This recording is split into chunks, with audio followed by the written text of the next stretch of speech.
Hello West Ham Network, it's Holly. Time to talk about tonight's West Ham vs Everton game.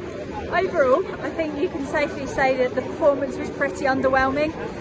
We didn't offer too much. The first half in particular was really disappointing. It felt like there was just no movement even when we did get the ball, but one of the things I was really noticing was that we just weren't showing for the ball, and the lack of movement meant that on the odd occasion where we were getting possession, we couldn't do anything with it. But the rest of the time we weren't bringing the ball down and controlling it, and then we had some patches where we were able to bring the ball down, play on the ground, and you saw glimpses of that West Ham that has been able to perform quickly and catch teams out in recent seasons, but we just can't consistently do it, and we basically were letting the ball bounce around with the odd header, losing possession, stopping passes, until Everton basically got the ball and then they ran at us. We did pretty well, stopping them getting too many shots on target. Fabianski is another talking point. Obviously we have dropped Areola for him. In terms of long-term vision, when we know that Fabianski is definitely nearing the end of his career, it's interesting to see that we are prioritising him over Areola. There were some interesting moments of goalkeeping from him, but so far, although we've seen Fabianski make some mistakes, none of them have resulted in goals ultimately. He also made a few really good stops to keep our clean sheet. Our subs in the 70th minute did make a big difference, but not enough of a difference obviously to actually get us the goal that we needed. There was a point right at the end of the first half, literally the last 90 seconds to be honest, where it looked as though we were starting to break through Everton's lines a little bit, and it did look a lot more promising. In terms of players, I would say Guilherme looked quite lively when he came on. Somerville, again, I've got to say I'm really excited to see what the future holds for him. I just feel like he didn't stop running the whole time. He looked really positive. He was taking players on and just had that confidence that we want the players to have at the moment so desperately, but we're not seeming to really get. So overall, that's my summary of the game. Nothing to report home on.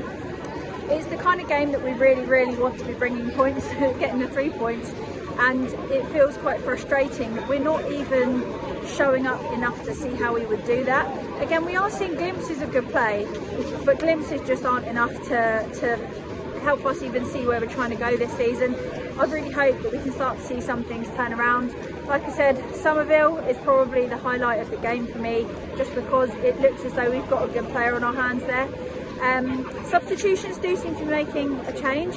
It got to the point where I didn't really care who we brought on. It just felt like we needed to do something, and the subs did make a big difference. But again, you've got to ask the question, why is it that we're doing these triple substitutions, and that is what seems to be changing the game in our favour, when before that point you're wondering what on earth we're doing, and why is our starting 11 this side that seems to be so weak in comparison to what we then do when we change things. So there's a lot of work to be done behind the scenes.